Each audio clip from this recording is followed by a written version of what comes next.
ಆಮೇಲೆ ಅದು ಸುತ್ತು ಹಿಂಗೆ ಚಕ್ರಾಕಾರವಾಗಿ ತಿರುಗ್ತಾ ಇತ್ತು ಡಿ ಎಸ್ಟೇಟ್ ಒಳಗಡೆ ಎಲ್ಲ. ಅವಾಗ ಏನಾಯ್ತು, ಒಬ್ಬ ನಿರಂಜನ ಅಂತ ETF ಹುಡುಗ ಮುಖಾಮುಖಿ ಆಯ್ತು. ಮುಖಾಮುಖಿ ಆದ ಕೂಡಲೇ ಅವನು ಆನೆ ಅಗ್ಗಳಿಸ್ಕೊಂಡು ಬಾಲ ಮೇಲೆ ಎತ್ಕೊಂಡು ತಲೆ ಎತ್ಕೊಂಡು ಇವನ ಹತ್ರಕ್ಕೆ ಅಟ್ಯಾಕ್ ಮಾಡಕ್ ಬಂದಾಗ ಇವನಿಗೆ ಅದು ಹೇಗ ಒಂದು ಬ್ಯಾಗ್ ಬೆನ್ನಲ್ಲಿ ಹಾಕಿದ್ದು ಊಟದ ಬ್ಯಾಗ್ ತೆಗೆದು ಎಸ್ತು ಅಲ್ಲಿ ರಸ್ತೆಯಿಂದ ಅದರಲ್ಲಿ ಒಂದು 3 ಗಿಡದ ಒಳಗೆ ಹೋಗಿ ಅದಕ್ಕೊಂದು ಕೈ ಮುಗಿದು ಜ್ಞಾನ ತಪ್ಪಿ. ಈ ಆನೆನೂ ಅದೇ ರೀತಿ ಈಗ ಸಾಯಿಸ್ತೀರ ಆನೆ ಅದಿನ್ನು ಉಳ್ದೇ ಇದೆ. 3 ಜನನು ಒಂದೇ ಟೈಪ್ ಸಾಯಿಸ್ತು. ಹಿಂಚ್ ಹಾಕೊಂಡು ಹೋಗಿ ಫಸ್ಟ್ ಸೊಂಡ್ಲಲ್ಲಿ ಹೊಡಿಯೋದು. ಸೊಂಡ್ಲಲ್ಲಿ ಹೊಡೆದ ಕೂಡಲೇ ಬಿದ್ದ ಕೂಡಲೇ ಕರೆಕ್ಟ್ ಅವನ ತಲೆ ಮೇಲೆ ಕಾಲು ತುಣಿದು ಬಿಡೋದು ಅಷ್ಟೇ. ಆಮೇಲೆ ಅದ್ರ ಬೆನ್ನ ಮೇಲೆ ಒಂದು ಅರ್ಧ ಅಡಿಯಷ್ಟು ಮೂಳೆ ಬಿಟ್ಟಿದ್ದು ಆ ಆನೆ. ಅದನ್ನೇ ಹಿಡಿಲೇ ಇಲ್ಲ. ಕೆಲವೇ ದಿವಸ, ಕೆಲವೇ ಗಂಟೆ ಇನ್ಯಾರನಾರ ಸಾಯಿಸ ಆ ಮರಿನ ಕರ್ಕೊಂಡು ಈ ಆನೆ ಯಾವಾಗ್ಲೂ ಅವೆರಡು ದೋಸ್ತು ಮರನೆಲ್ಲ ಬೀಳಿಸ್ಕೊಡೋದು, ಬಾಳೆ ಎತ್ತರ ಇದ್ದು ಬಾಳೆಗಳನ್ನೆಲ್ಲ ಬೀಳಿಸಿ ಅದಕ್ಕೆ ಕೊಡೋದು ತಿನ್ನಕ್ಕೆ, ಅದನ್ನ ಪೂರ್ತಿ ಕಿತ್ತು ಇದಕ್ಕೆ ಕೊಡೋದು. ಎರಡು ಹೊಟ್ಟೆ ಈ ತಳಕ್ಕೆ ಎಳ್ಕೊಂಡು ನಿಂತ್ಕೊಬಿಡ್ತು, ನಿಂತ್ಕೊಂತು. ಆಮೇಲೆ ಭೀಮ ಹೋದ ಕೂಡಲೇ ಭೀಮನ ಹಿಂದ್ಗಡೆ ಈ ವಿಕ್ರಾಂತ್ ದಡದಡದು ಓಡೋಯ್ತು. ಸರ್, ಈ ಬಾರಿ ಆನೆ ಕಾರ್ಯಾಚರಣೆ ಒಟ್ಟಾರೆಯಾಗಿ ಕೋಡು ಭಾಗದ್ದು. ಯಾಕಂದ್ರೆ ಬೇಲೂರು ಅಂತ ಬಂದ ಕೂಡ ವಿಪರೀತ ಕಾಡು, ಆ ಪರಿ ಕಾಡಿದೆ, ಅದ್ರ ಮಧ್ಯೆ ಕಾರ್ಯಾಚರಣೆ ಬೇರೆ ಈ ಸರಿ ಸಂಘರ್ಷ ಆಯ್ತು. ಈ ಬಾರಿಯ ಕಾರ್ಯಾಚರಣೆ ನಿಮ್ಗೆ ಏನ್ ಅನ್ನಿಸ್ತಾರೆ ವಿಶೇಷ, ಅದರಲ್ಲೂ ಭೀಮಾ ಅಂಡ್ ಟೀಮ್ಗೆ? ಸರಿಯ ಕಾರ್ಯಾಚರಣೆ ಪ್ರತಿ ಸಲನೂ ಹೇಗೆ ಕಾರ್ಯಾಚರಣೆ ನಡೀತಿತ್ತು ಅದಕ್ಕಿಂತ ಸ್ವಲ್ಪ ಶಿಸ್ತಾಗಿತ್ತು. ಆದ್ರೆ ರಹಂತಕ ಆನೆ ಹಿಡಿಲೇ ಇಲ್ಲ. ಅದು 3 ಆನೆ ಹಿಡಿದಿದ್ರಲ್ಲಿ 1 ಆನೆ ಮಾತ್ರ ನಾವು ಅವರಿಗೆ ಒಂದು 100% ಮಾರ್ಕ್ಸ್ ಕೊಡ್ಬೋದು, ಮಕ್ನ ಆನೆ. ಇನ್ನು ಇನ್ನೊಂದು ಆನೆ ಹಿಡಿದ್ರು, ಅದು ಒಂದು ವಾರದ ಹಿಂದೆ ಕೊಡಗಿನ ಕಡೆಯಿಂದ ಬಂದ ಆನೆ, ಅದು ಯಾರಿಗೆ ಏನು ಮಾಡ್ತಿರ್ಲಿಲ್ಲ. ಫಸ್ಟ್ ಹಿಡಿದ ದಿವಸ ಆನೆ ಅದು. ಹಠಾತ್ ಟೈಮಲ್ಲಿ ಆನೆಗಳು ರೋಷಾವೇಶ ಇರ್ತವೆ. ಉರಿ ಆದಾಗ ನಿರಂಜನ ಅಂತ ನಾವು ETF ಹುಡುಗನ ಮೇಲೆ ಅಟ್ಯಾಕ್ ಮಾಡ್ತು. ಆ ಸಮಯ ಸಂದರ್ಭದಲ್ಲಿ ಒಂದು ಬುದ್ಧಿವಂತಿಕೆ ತೋರಿಸಿ ಅವನ ಬೆನ್ನಲ್ಲಿ ಇಟ್ಕೊಂಡಿದ್ದ ಒಂದು ಊಟದ ಬ್ಯಾಗ ಆನೆ ಹತ್ರಕ್ಕೆ ಎಸ್ತು ಆನೆ ಕೈ ಮುಗಿದು ಬಿದ್ದೋದ, ಅನ್ಕಾನ್ಶಿಯಸ್ ಆದ. ಏನಾಯ್ತು ಸರ್ ಅದು? ಕಾಡೊಳಗೆ ಬಿಕ್ಕೋಡ್ ಎಸ್ಟೇಟ್ ಅಲ್ಲಿ ಫಸ್ಟ್ ದಿನ ಆನೆ ಹಿಡಿದಾಗ. ಅಂದ್ರೆ ಏನಾಯ್ತು ಸರ್, ಸ್ವಲ್ಪ ವಿವರಿಸ್ಬೋದಾ? 2 ಆನೆಗಳಿದ್ದು, ಒಂದು ಚಿಕ್ಕದು, ಒಂದು 16 ವರ್ಷದ್ದು ಒಳ್ಳೆ ಕೋರೆ ಇರೋ ಆನೆ. ಅದು ನಮ್ಮ ಭಾಗದ ಆನೆ ಅಲ್ಲೇ ಅಲ್ಲ. ಆ ಥರ ಕೋರೆ ಇರೋ ಆನೆ ಆ ಸೈಡಿಂದ ಬಂದವು. ಬನ್ನೇರುಘಟ್ಟ ಕಡೆದೇ ಆನೆ ಹೆಚ್ಚಿನ ಅಂಶ. ಹೋಗಿ ಡಾಟ್ ಮಾಡಾಯಿತು. ಡಾಟ್ ಮಾಡಿರು ಅದೊಂದು 300-400 ಎಕರೆ. ನಾನು ಕಡೆ ಸುಮ್ಮನೆ ನಿಂತಿದ್ದೆ. ನಂಗೆ ಗೊತ್ತು, ನಮ್ಗೆ ಸಾಮಾನ್ಯಕ್ಕೆ ನನಗೆ ಅಂತಲ್ಲ, ನಮ್ಮ ಮಲೆನಾಡಿನವರಿಗೆಲ್ಲ ಒಂದು ಕಾಡು ಇಲ್ಲ ಒಂದು ಕಾಫಿ ಎಸ್ಟೇಟ್ ದೊಡ್ಡದು ಅಂದರೆ ಅದರಲ್ಲಿ ಆಯಕಟ್ಟಿನ ಜಾಗಗಳು ಅಂತ ಇರ್ತವೆ. ಯಾವುದೇ ಪ್ರಾಣಿ ಬಂದರೂ ಆ ಜಾಗಕ್ಕೆ ಒಂದ್ಸತಿ ಭೇಟಿ ಕೊಟ್ಟೇ ಹೋಗಿ. ಹಾಗಾಗಿ ನಾನೊಂದು ಆಯಕಟ್ಟಿನ ಜಾಗದಲ್ಲಿ ಸುಮ್ಮನೆ ನಿಂತಿದ್ದೆ. ಇನ್ನು ಒಳಗಡೆ ನಡ್ಕೊಂಡು ಹೋಗೋದು ಡೇಂಜರ್. ಯಾಕೆಂದರೆ ಈ ಸತಿನೂ ಮೈ ಮೇಲೆ ಎಳ್ಕೊಳೋದು ಅಪಾಯನ ಸರಿಯಲ್ಲ. ಆಮೇಲೆ ನೋಡ್ತೀವಿ, ನಾನು ಎಲ್ಲಿ ಆಯಕಟ್ಟಿನ ಜಾಗ ಅಂತ ಹೇಳಿದೆ, ನಮ್ಮ ಹುಡುಗರಿಗೆ ಹೇಳಿದೆ, 2 ಆಯಕಟ್ಟಿನ ಜಾಗ ಇರೋದು. ಒಂದು ಅಲ್ಲೊಂದು ಮಠ ಇದೆ, ಆ ಮಠದ ಹತ್ರ ಹೋಗಿ ಅಲ್ಲಿ ರೋಡ್ ದಾಟಿ ಅಲ್ಲಿಂದ ಜಗಬೋರ್ನಹಳ್ಳಿಗೆ ಹೋಗಿ, ಅದು ಬಿಟ್ಟರೆ ನಾವು ನಿಂತಿರೋ ಜಾಗ ಅಂತ ಮಾತಾಡ್ತಾ ಇದ್ದೀವಿ. ಆನೆ ಬಂದೇ ಬಿಡ್ತು.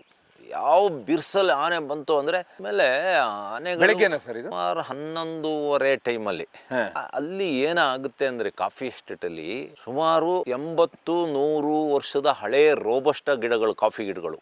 ಕಾಫಿಯಲ್ಲಿ 2, ಒಂದು ರೋಬಸ್ಟಾ, ಇನ್ನೊಂದು ಅರಾಬಿಕಾ ಗಿಡ ಸೌದಿ ಅರೇಬಿಯಾ, ಹಂಗಾಗಿ ಅರಾಬಿಕಾ. ರೋಬಸ್ಟಾ ಅಂದ್ರೆ ಆಫ್ರಿಕಾದ ಇಥೋಪಿಯಾ ಕಾಡಲ್ಲಿ ಬೆಳೆದಿರೋದು. ಈಗಲೂ ಇಥೋಪಿಯಾ ಕಾಡಲ್ಲಿ ದೊಡ್ಡ ದೊಡ್ಡ ಕಾಫಿ ಮರಗಳೇ ಇದೆ. ಆವಾಗ ಏನಾಗ್ತದೆ ಅಂದರೆ, ನಾವು ಅರಬಿಕಾ ಗಿಡನ ಒಂದು 4-5 ಅಡಿ ಹೀಗೆ ಮಟ್ಟ ಮಾಡಿರ್ತಾರೆ, ಅಂದರೆ ಮೇಲೆ ಹೋಗ್ದಂಗೆ. ರೋಬಸ್ಟಾ ಹಳೆಯ ರೋಬಸ್ಟಾಗಳು ಬ್ರಿಟಿಷ್ ಕಾಲದ ಕಾಫಿ ಎಸ್ಟೇಟ್ಗಳಲ್ಲಿ 12 ಅಡಿ ಹೈಟ್ ಇರ್ತವೆ. ಅದರೊಳಗೆ ಆನೆಗಳು ಬಂದರೆ ನಾವು ತಪ್ಪಿಸ್ಕೊಳಕ್ಕೆ ಸುಲಭ. ಆದರೆ ಅರಬಿಕಾದಲ್ಲಿ ಬಂದಾಗ ಆನೆಗಳು ನಮ್ಮ 100 ಮೀಟರ್ದಲ್ಲೇ ಗುರ್ಸು. ನಾವು ಅರಬಿಕಾ ಗಿಡದ ಹತ್ರನೇ ಇದ್ದು ಭಾರಿ ಬಿರ್ಸಾಗಿ ಬಂತು. ದೇವ್ರ ದಯಿಂದ ನಾವು ಪ್ರತಿ ಸತಿ ಹಂಗೆ ದೇವರು ಈ ಸತಿನೂ ನಮಗೊಂದು ಸಹಾಯ ಮಾಡಿದ. ನಾವು ಅದು ನಮ್ಮ ನೋಡಲಿಲ್ಲ. ನಾವು ಫಸ್ಟ್ ಒಂದು ಗಾದೆ ಇದೆ, ಕಾಡಲ್ಲಿ ನೀನು ಹೋಗ್ತಾ ಇರಬೇಕಾದ್ರೆ ಆನೆ ನಿನ್ನ ನೋಡಕ್ ಕೊಡುದು, ನೀನೇ ಫಸ್ಟ್ ಆನೆ ನೋಡ್ಬೇಕು ಅನ್ನೋದೊಂದಿದೆ. ಹಾಗೆ ನಾವು ಆನೆ ಫಸ್ಟ್ ನೋಡಿದ್ದು, ಆನೆ ನೋಡ್ಲಿಲ್ಲ, ತಪ್ಪಿಸ್ಕೊಂಡು.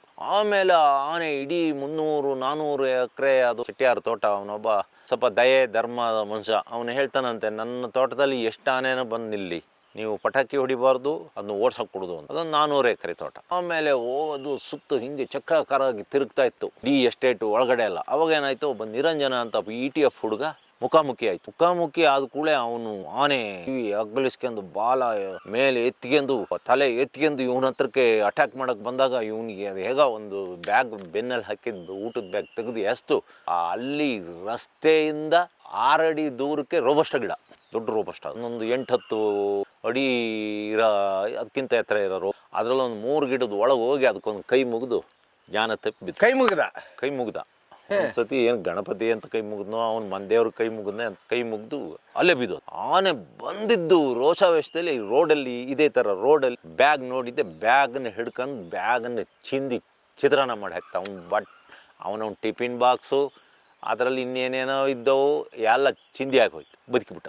ಆಮೇಲೆ ಆನೆ ಸುತ್ತೊಡ್ದು ಬಿದ್ದೋಯ್ತು. ಒಂದು 16-17 ವರ್ಷದ ಆನೆ. ಕೋರೆಗಳು ಭಾರಿ ಚಂದ ಇದ್ದು. ಅದು ಈ ನಿಗೂಢ ರೀತಿಯಲ್ಲಿ ಈಗ ಮನುಷ್ಯರನ್ನ 3 ಜನ ಒಂದೇ ತಿಂಗಳಲ್ಲಿ 3 ಜನನ ಸಾಯಿಸ್ತಲ್ಲ, ಅದರಲ್ಲೂ ನಮ್ಮ ನರಭಕ್ಷ ಹುಲಿಗಳು ಹೇಗೆ ಅಂದರೆ ಮನುಷ್ಯನ ಮಾತು ಇಲ್ಲ ಮನುಷ್ಯ ಏನಾರು ಸೌದೆ ಕಡಿತಾ ಇದ್ದರೆ ಕಾಡೊಳಗೆ ಇಲ್ಲ ಕಾಫಿ ತೋಟದಲ್ಲಿ ಇಲ್ಲ ಏನಾರು ಶಬ್ದ ಮಾಡ್ತಿದ್ರೆ ನಿಧಾನವಾಗಿ ಹೊಂಚ್ಕೊಂಡು ಹೋಗಿ ಹಿಡಿತವೆ. ಈ ಆನೆನೂ ಅದೇ ರೀತಿ ಈಗ ಸಾಯಿಸ್ತೀರ ಆನೆ ಅದಿನ್ನೂ ಉಳಿದೇ ಇದೆ. 3 ಜನನೂ ಒಂದೇ ಟೈಪ್ ಸಾಯಿಸ್ತು. ಆನೆಗಳು ಸಾಯಿಸೋದರಲ್ಲಿ ಸುಮಾರು ಥರ ಇದೆ. ಕೆಲವು ಟೈಮು ಆ ದೈತ್ಯಕಾರದ ಆನೆ ಅವಸರ ಮಲಗಕ್ಕೆ ಹೋಗಕ್ಕೋ ಬೇರೆ ಯಾರೋ ಹೆದರಿಸಿದಾಗ ಬಂದಾಗ ಎದುರಿಗೆ ಮನುಷ್ಯ ಸಿಕ್ಕಿರಿ ನಾವು ನಮ್ಮ ಎದುರಿಗೆ ಯಾರೋ ಸಿಕ್ಕಿರೆ ಸೈಡಿರು ಮರ ಅಂತ ಹಿಂಗೆ ದೂಕ್ತೀವಲ್ಲ, ಹಂಗೆ ಅದು ಸೊಂಡಲ್ಲಿ ದೂಕಿದ್ದು ಒಂದು 65-70-80 kg ಮನುಷ್ಯರು ಅದಕ್ಕೊಂದು ಇಲಿ ಸಮ ಹಾಗೆ ಬಿದ್ದು ಸಾಯೋದು. ಆದರೆ ಇನ್ನೊಂದು ರೀತಿ ಅಂದರೆ ಬೇಕು ಅಂತಲೇ ಸೊಂಡಲಲ್ಲಿ ಹೊಡೆದು ಬಂದು ತಲೆ ಮೇಲೆ ಕಾಲಿಟ್ಟು ತುಣಿಯೋದು, ಇಲ್ಲ ಅಂದರೆ ಆನೆ ಮಂಡಿ ಊರಿ ಎದೆಗೆ 2 ಕೋರೆಯನ್ನು ಚುಚ್ಚಿ ಹೋಗೋದು, ಇದು ಬೇಕು ಅಂತಲೇ. ಈ ಆನೆ ಏನು ಸಾಯಿಸ್ತಾ ಇದೆಯಲ್ಲ ಆನೆ, ಅದು 3 ಜನನ್ನು ಒಂದೇ ರೀತಿ ಸಾಯಿಸ್ತಾ ಇರೋದ್ರಿಂದ ಅದು ಒಂದೇ ಆನೆ ಅಂತ ನಾನು ತೀರ್ಮಾನ ಮಾಡಿದ್ದೀನಿ.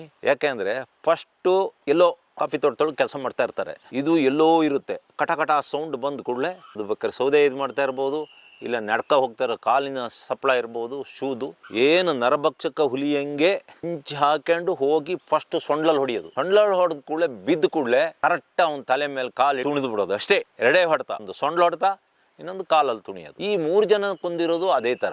ಅದು ಆನೆ ಯಾವುದು ಅಂದರೆ ಅರ್ಧ ಅಡಿ ಉದ್ದ ಕೋರೆ, ಸುಮಾರು 12-13 ವರ್ಷದ ಆನೆ. ಆಮೇಲೆ ಅದ್ರ ಬೆನ್ನ ಮೇಲೆ ಒಂದು ಅರ್ಧ ಅಡಿಯಷ್ಟು ಮೂಳೆ ಬಿಟ್ಟಿದ್ದು ಆ ಆನೆ. ಅದನ್ನೇ ಹಿಡಿಲೇ ಇಲ್ಲ. ಅದು ಫಸ್ಟ್ ದಿವಸ ಹಿಡಿದಿದ್ದು ಅದು ಫೇಲ್ಯೂರ್.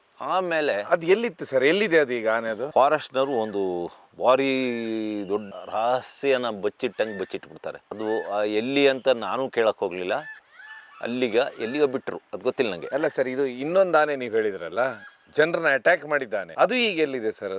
ಅದಿದೆ. ಅದು ಬೇಲೂರಿನ ಕಾಫಿ ತೋಟಗಳಿದಾವೆ ಬೇಲೂರು ತಾಲೂಕಲ್ಲಿ. ಆ ಕಾಫಿ ತೋಟಗಳಲ್ಲಿ ಎಲ್ಲೋ ಯಾವುದೋ ಒಂದು ಊರಲ್ಲಿ ಅಡಗಿದೆ. ಫಸ್ಟ್ ದಿನ ಲಾಸ್ಟಿಗೆ ಒಬ್ಳು ಲೇಡಿ ಸಾಯಿಸ್ತಲ್ಲ, ಅವತ್ತು ನಾನು ಮದನಿಗೆ ಹೇಳಿದೆ, ನಮ್ಮ ETF ಮದನ ಒಬ್ಬ ಧೈರ್ಯವಂತ ಸಾಹಸವಂತ ಹುಡುಗ, ನಿಮಗೆ ಗೊತ್ತಿರ್ಬೋದು.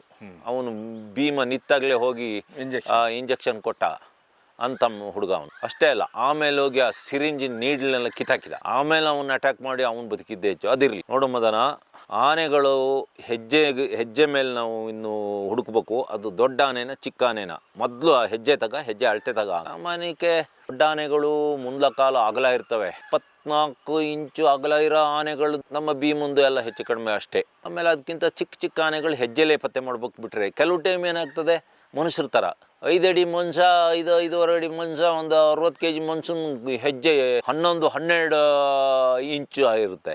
100 ಅಡಿ ಮನುಷ್ಯಂದು ಅದಕ್ಕಿಂತ ಚಿಕ್ಕವಿರ್ತವೆ. ಹಾಗಾಗಿ ಹೆಜ್ಜೆ ನೋಡಿ ಪತ್ತೆ ಮಾಡೋಕೆ ಕಷ್ಟ. ಆದರೂ ಹೆಜ್ಜೆ ನೋಡು ಅವನಂದ, ಹೆಜ್ಜೆ ಚಿಕ್ಕ ಹೆಜ್ಜೆ.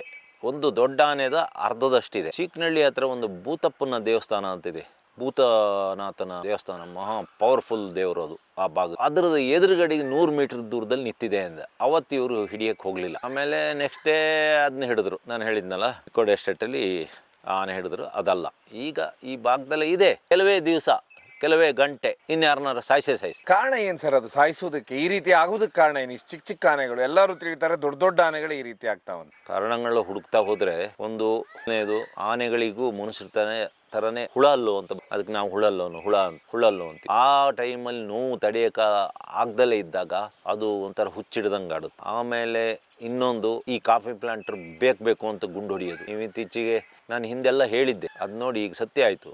ಮೊನ್ನೆ ಕಾಜೂರು ಕರ್ಣನ್ನು ಹಿಡಿದಾಗ ಅದು ಹಿಂಗಡೆ 2 ಕಾಲಲ್ಲೂ ಇಷ್ಟು ದಪ್ಪ ಗೋಲಿಗಳು ಗುಂಡು 12 ಗನ್ನಿನ ಗುಂಡುಗಳು ಸಿಕ್ಕಿದ್ದು. ಆ ಗುಂಡು ಹೊಡೆಯೋದು. ಮತ್ತೆ ನನಗೆ ಅನ್ನಿಸ್ತದೆ, ನನ್ನ ಊಹೆ, ನಿಮಗೆ ಬಿಡ್ತೀನಿ, ನಿಮಗೆ ಅಂದರೆ ವೀಕ್ಷಕರಿಗೆ, ಆನೆಗಳು ಅದ್ರ ಪಕ್ಕದ ಆನೆನ ಅದ್ರ ಜೊತೆಗೆ ಸಾಪಾಟಿ ಇಲ್ಲ ಅದರ ತಮ್ಮ ಇಲ್ಲ ಅದರ ಯಾವುದೋ ಫ್ರೆಂಡು ಹಿಡಿದಾಗ ಅವುಗಳಲ್ಲಿ ನೋಡ್ತಾ ಇದ್ದಾಗ ಅವುಗಳಿಗೆ ಸಾಪಾಟಿ ಅವನು ಇಲ್ಲ ಅಂತಾದಾಗ ಅದು ಮನುಷ್ಯರೇ ಅಂತ ಗೊತ್ತಾಗ್ತದೆ. ಆವಾಗ ಆನೆಗಳು ಹೇಳ್ತವೆ.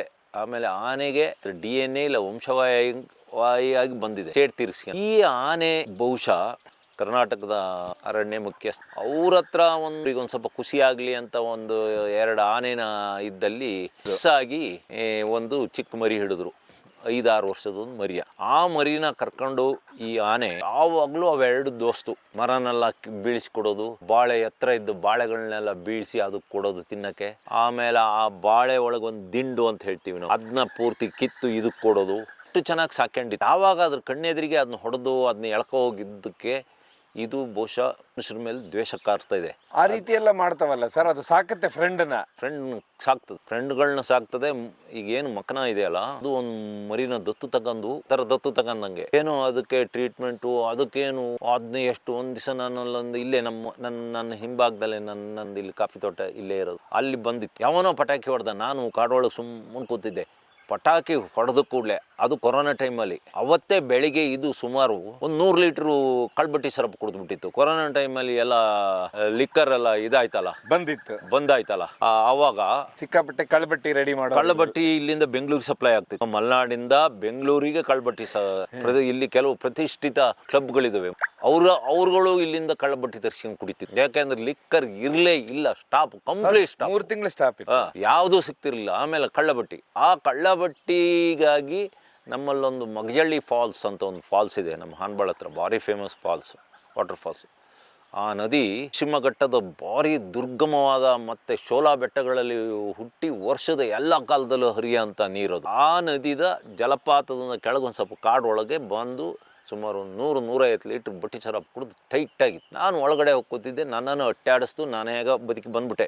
ಇಲ್ಲ ಅಂದರೆ ಒಂದು 12 ಅಡಿಯಿಂದ ಕೆಳಗಡೆಗೆ ಜಂಪ್ ಮಾಡಿ, ಆಮೇಲೆ ನನ್ನ ಮೇಲೆ ಅಡಿಕೆ ಮರ ದೂಕ್ತು ಮೇಲಿಂದ, ಅಲ್ಲಿಂದ ತಪ್ಪಿಸಿಂದ ಓಡಿಬಿಟ್ಟೆ. ಅದಕ್ಕಿಂತ ಮೊದಲು ಯಾವನೋ ಪಟಾಕಿ ಹಾಕಿದ ಕೂಡಲೇ ಇದು ಈ ದತ್ತುಪುತ್ರನ ಎರಡು ಹೊಟ್ಟೆ ಈ ತಳಕ್ಕೆ ಎಳ್ಕೊಂಡು ನಿಂತ್ಕೊಬಿಡ್ತು, ನಿಂತ್ಕೊಂತು.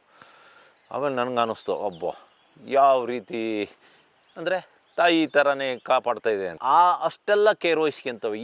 ಈ ಆನೆ ಏನು ಈಗ ನರಹಂತಕ ಆನೆ ಇದೆ, ಅದು ಆ ಮರಿನ ಅಷ್ಟು ಚೆನ್ನಾಗಿ ಸಾಕೊಂಡಿತ್ತು. ಆ ಮರಿನ ಹಿಡಿದಾಗ ಅದಕ್ಕೆ ಭಾರಿ ಬೇಜಾರಾಗಿ ಸೇಡ್ ತೀರ್ಸ್ಕೊಂತ. ಅಂದರೆ ನೇರ ಅದು ಗುಂಡು ಹೊಡೆದು ಅದ್ರ ಮೈಯಲ್ಲೆಲ್ಲ ತೂತ ಆಗಿ ಅದಕ್ಕೆಲ್ಲ ಹುಳ ಬಂದು, ನೊಣಗಳು ಮೊಟ್ಟೆ ಇಡ್ತವೆ, ಮೊಟ್ಟೆ ಇಟ್ಟು ಕೆಲವೇ ನಿಮಿಷ ಗಂಟೆಯಲ್ಲಿ ಹುಳು ಆಗ್ತದೆ. ಆ ನೋವಿಗೆ ಇರ್ಬೋದು. ಅಂತೂ ಮನುಷ್ಯನ ಮೇಲೆ ಭಾರಿ ದ್ವೇಷ ಮಾಡಿ ಆ ಆನೆ ಹಿಡ್ದೇ ಇಲ್ಲ. ನಾನು ಹೇಳ್ತೇನೆ, ಈ ಕ್ಷಣ ಇಲ್ಲ ಇನ್ನೊಂದು ವಾರ ಇಲ್ಲ 15 ದಿವಸ, ಇನ್ನು ತಿಂಗಳಲ್ಲಿ ಒಂದು ನರಬಲಿ ತಗೊಂತದ್ದು ಅದೇ ಆನೆ, ಬೇರೆ ಆನೆ ಯಾವೂ ಅಲ್ಲ, ಅದೇ ಆನೆ. ಪೇಪರ್ ಯಾವುದೋ ಇದರಲ್ಲಿ ಮಾತಾಡಿದ್ದೆ, ನನಗೊಂದು ಫೋನ್ ಬಂದು ಅರಳಿಯಿಂದ, ಅಣ್ಣ ನೀವು ಹೇಳಿದ್ದೇ ಆನೆ ಸಾಯಿಸ್ತಾ ಇರೋದು, ಬೇರೆ ಆನೆ ಅಲ್ಲ. ಅರಳಿ ಭಾಗದಲ್ಲಿ ಒಬ್ಬನ ಸಾಯಿಸ್ತಲ್ಲ, ನಾವೆಲ್ಲ ನೋಡಿವಿ ಆ ಆನೆಯ, ಅದ್ರ ಬೆನ್ನ ಮೇಲೆ ಇಷ್ಟು ಮೂಳೆ ಬಿಟ್ಕೊಂಡಿದೆ. ಅಂದರೆ ಕೆಲವು ಆನೆಗಳು ದೇಹದ ರಚನೆ ಬೇರೆ ಥರ ಇರುತ್ತೆ. ಕೆಲವು ಆನೆಗಳದ್ದು ಒಂಟೆ ಥರ ಬೆನ್ನು ಒಂಥರ ಹಿಂಗೆ ಗೂನ್ ಬೆನ್ನು ಇರ್ತದೆ. ಇದು ಅದೇ ಥರದ ಆನೆ ಅಂತ ಅವ್ರು ಹೇಳಿರು. ಅದಾಯ್ತಾ, ಅದಾದಮೇಲೆ ಇನ್ನು ವಿಕ್ರಾಂತ್. 8 ವರ್ಷದಿಂದ ವಿಕ್ರಾಂತ್ ಹಿಂದೆ ಬಿದ್ದಿದ್ದೀನಿ.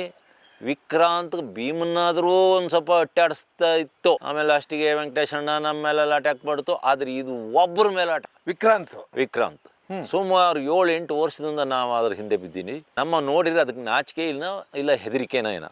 ವೆಂಕಟೇಶಣ್ಣನ ಸಾಯಿಸಿ 8 ದಿವಸಕ್ಕೆ ನಾನು ಭೀಮನ್ ಹುಡ್ಕೊಂಡು ಹೋದೆ. ಆವಾಗ ಮಾಚುಗೋಡ್ನಹಳ್ಳಿ ಅಂತ ಒಂದು ಲಾಸ್ಟ್ ಆಲೂರು ತಾಲೂಕಲ್ಲಿ ಲಾಸ್ಟ್ ಮಲೆನಾಡು ಊರು. ಅಲ್ಲಿಂದ ಆ ಕಡೆ ವಿಸ್ತಾರವಾದ ಬಯಲು ಸೀಮೆ, ಅಲ್ಲಿ ಜೋಳ ಬೆಳೀತಾರೆ 1000 ಎಕರೆಯಲ್ಲಿ. ಅಲ್ಲಿ ಭೀಮಾ ಅಲ್ಲೊಂದು ಮಾಚುಗೋಡ್ನಹಳ್ಳಿಯಲ್ಲಿ ಒಂದು 16 ಎಕರೆ ಕಾಡಲ್ಲಿ. ನನಗೆ ಭೀಮಾ ಎಲ್ಲಿ ನನ್ನ ಗುರ್ತಿಟ್ಕೊಂಡಿರ್ಬೋದು, ನಾನು ಸಾಮಾನ್ಯ ಬ್ಲ್ಯಾಕ್ ಕ್ಯಾಪ್ ಹ್ಯಾಟ್ ಹಾಕೋದು ಅಂತ ಅನ್ಕೊಂಡು ನಂದೊಂದು ಗೆಟವೇ ಗಾಡಿ ಇದೆ. ನಾನು ಅದನ್ನ ಅವತ್ತು ಒಬ್ಬ ಹುಡುಗಿಗೆ ಸ್ಟಾರ್ಟ್ ಮಾಡ್ಕೊಂಡು ನಿಲ್ಸಿರು ಅಂತ ಹೇಳಿ ಟಿಸ್ಗೆ ಬಂದ ಕೂಡಲೇ ನನ್ನ ಅದ್ರೊಳಗೆ ಕೂತ್ಕೊಳ್ತೀನಿ, ಓಡಿಸುವಂತ ಒಂದು ಅತ್ಯಂತ ಕಿರಿದಾದ ತಪ್ಪಿಸ್ಕೊಳಕ್ಕೆ ಸಾಧ್ಯನೇ ಇಲ್ಲದಂಥ ಒಂದು ರಸ್ತೆ. ನಿಂತಿದ್ದೀನಿ, 5-5:30 ಟೈಮು ಭೀಮನ್ ಟೈಮ್. ಪಟ ಪಟ ಲಟ ಪಟ ಅಂತ ಬಂದಾಯಿತು. ಬಂದಿದ್ದೆ ವಿಕ್ರಾಂತ್ ಫಸ್ಟ್ ಮುಂದೆ ಬಂದು ನನ್ನ ನೋಡಿ, ಅವನ ಜೊತೆ ಇನ್ನೊಂದು ಹೆಸರಿಡಿಲ್ದು ಒಂದು ಆನೆ ಕಾಣ್ತಾ ಇಲ್ಲ, ಬುಷು ಕೂರ್ಗ ಎಲ್ಲ ಇಲ್ಲ ಭದ್ರಾಕ್ಕ ಹೋಯ್ತಾಯನ ಇಲ್ಲ ವೆಸ್ಟರ್ನ್ ಘಾಟಿಗೆ ಹೋಗಿ, ಅದು ಭಾರಿ ಪಾಪದಾನೆ. ವಿಕ್ರಾಂತ್ ಬಂದು ನನ್ನ ಹಿಂಗೆ ನೋಡಿ ಕೂಳೆ ಎಷ್ಟು ಹೆದರಿಕೆ ಆಯ್ತಾ ಏನೋ, ಒಂದೇ ಸತಿ ಒಂದು ಯೂ ಟರ್ನ್ ಹೊಡೆದು ಕಡ ಅಂತ ಹೊಡೋದ. ಅದಾಗಿ 10 ನಿಮಿಷಕ್ಕೆ ಭೀಮ ಬಂದು ರೋಡಲ್ಲಿ ನಿಂತ್ಕೊಂಡು ನನ್ನನ್ನೇ ದೃಷ್ಟಿ ಇಟ್ಟು ನೋಡಿದ. ನನಗೆ ಅನ್ನಿಸ್ತು ನನ್ನ ಹ್ಯಾಟೇ ನೆನ್ಪಿಟ್ಕೊಂಡಾನೆ ಅಂತ. ಯಾಕೆಂದರೆ ಆನೆಗಳು ಸಖತ್ತು ಮೆಮೊರಿ ಪವರು. ಇದು ಯಾವ ಜಾಗ ಸರ್ ಎಕ್ಸಾಕ್ಟ್ ಇದು ಮಾಚಗೋಡನಹಳ್ಳಿ ಅಂತ, ಆಲೂರು ತಾಲೂಕು. ಅದೇ ಲಾಸ್ಟ್ ವಿಲೇಜ್ ಅಂದರೆ ಹಳ್ಳಿ. ಅಲ್ಲಿಂದ ಆ ಕಡೆ ಫುಲ್ ಬಯಲ್ಸೀಮೆ, ಕಾಫಿ ಎಸ್ಟೇಟೇ ಇಲ್ಲ. ಆಮೇಲೆ ಭೀಮ ನೋಡಿದ, ಅದೊಂದು ಭೀಮನ ಮಾಮೂಲಿ ಸ್ಟೈಲ್ ಹಿಂಗೆ ನೋಡೋದಿದೆ. ಆಮೇಲೆ ಭೀಮ ಹೋದ ಕೂಡಲೇ ಭೀಮನ ಹಿಂದ್ಗಡೆ ಈ ವಿಕ್ರಾಂತ್ ದಡದಡದು ಓಡೋಯ್ತು. ಅಷ್ಟು ಹೆದರ ಆನೆ. ಈ ಹಿಂದೆ ಒಂದು ಸತಿ ಈ ವಿಕ್ರಾಂತ್ಗೆ ಒಂದು ಸತಿ ಮದ ಬಂದಾಗ ಅಲ್ಲಿ ಹೊಸೂರು ಎಸ್ಟೇಟ್ ಅಂತ ಇದೆ, ಸಕಲೇಶ್ಪುರದ ಒಂದು 3-4 ಕಿಲೋಮೀಟ್ರದ್ದು, IBC ಅಷ್ಟೇ. ಅಲ್ಲಿ ಮುಖಾಮುಖಿಯಾಗಿ ಭೀಮನ ಹತ್ರ ಫೈಟಿಗೆ ಹೋಗಿ ಭೀಮ ಒಂದು ಪೆಟ್ಟಿಗೆ ಹೊಡೆದಾಗ ಇದು ಹಾರಿ ಬಿದ್ದು ಓಡಿದ್ದು. ಆಮೇಲೆ 2-3 ತಿಂಗಳು ಓಡಿ ಬಂತು. ಇಲ್ಲಿ ಭೀಮ ಹೊಡೆದ ಕೂಡಲೇ ಓಡಿ ಹೋಗಿ ಕದ್ದುಕೂರ ಅಂತದ್ದು ಒಂದು 7 ಸುತ್ತಿನ ಕಾಡಿದೆ. ಅದೇ ಹೇಮಾವತಿ ನದಿ ಬಲದಂಡೆಯಲ್ಲಿರೋ ಕೂರ್ಗಿಗೆ ಸೇರಿರೋ ಕಟ್ಟೆಪುರ ಕಾಡು. ಓಹೋ, 7 ಸುತ್ತಿನ ಕೋಟೆ. 7 ಸುತ್ತಿನ ಕೋಟೆ. ಹಿಂದೆ ಇನ್ನು ಇಲ್ಲಿ ಚಿತ್ರದುರ್ಗದ 7 ಸುತ್ತಿನ ಕೋಟೆ ಅಂತಿದ್ರಲ್ಲ, ಹಾಗೆ ಅದು 2-3 ಸಾವಿರ ಎಕರೆ ಇದೆ. ನಿತ್ಯ ಹರಿದೊರಣ ಕಾಡು, ಮರಗಳು, ದೊಡ್ಡ ಬಳ್ಳಿಗಳು. ಅದ್ರ ಒಳಗೆ ಇಡೀ ಒಂದು 30-40 ಅಡಿ ಅಗಲ ಒಂದೇ ಒಂದು ಎಲೆ ಬೀಳ್ದಂಗೆ ಹುಲ್ಲುಗಳನ್ನೆಲ್ಲ ಕೆತ್ತಿ, ಅಂದರೆ ಸೊಂಡ್ಲಲ್ಲೆಲ್ಲ ತೆಗೆದು ಒಳ್ಳೆ ಮಲಗಕ್ಕೆ ಜಾಗ ಮಾಡ್ಕೊಂಡಿರ್ತೇವೆ. ಮತ್ತು ಆನೆಗಳು ಸಿಕ್ಕಿದಲ್ಲಿ ಮಲಗೋ ಜಾಗದಲ್ಲಿ ಲದ್ದಿ ಹಾಕಿಲ್ಲ, ಅಲ್ಲಿಂದ ಸ್ವಲ್ಪ ದೂರಕ್ಕೆ ಅವು ಲದ್ದಿ ಹಾಕಿ ಬಂದು ಮಲಗೋದು. ಯಾಕೆ ದನಗಳಂಗಲ್ಲ, ಅಂಥ ಜಾಗ ಒಂದಿದೆ, ಅಲ್ಲಿಗೆ ಹೋಗಿ ಕೂತ್ಬಿಡೋದು. ಈಗ ನೋಡಿ, ಕ್ಯಾಪ್ಟನ್ ಭೀಮನ ಹತ್ರ ಹೊಡೆಸ್ಕೊಂಡು ಅಲ್ಲಿಂದ ಪರಾರಿಯಾದನು, ಈಗ ಅಲ್ಲಿದ್ದಾನೆ ಕಟ್ಟೆಪುರದಲ್ಲಿ. ಇದು ಈ ವಿಕ್ರಾಂತ್ ಭೀಮನ ಹತ್ರ ಹೊಡೆತ ತಿಂದು ಹೋಗಿ ಕಟ್ಟೆಪುರದಲ್ಲಿ ಕೂತನು. 3 ತಿಂಗಳಾದ್ಮೇಲೆ ಬಂದಿದ್ದ ವಾಪಸ್.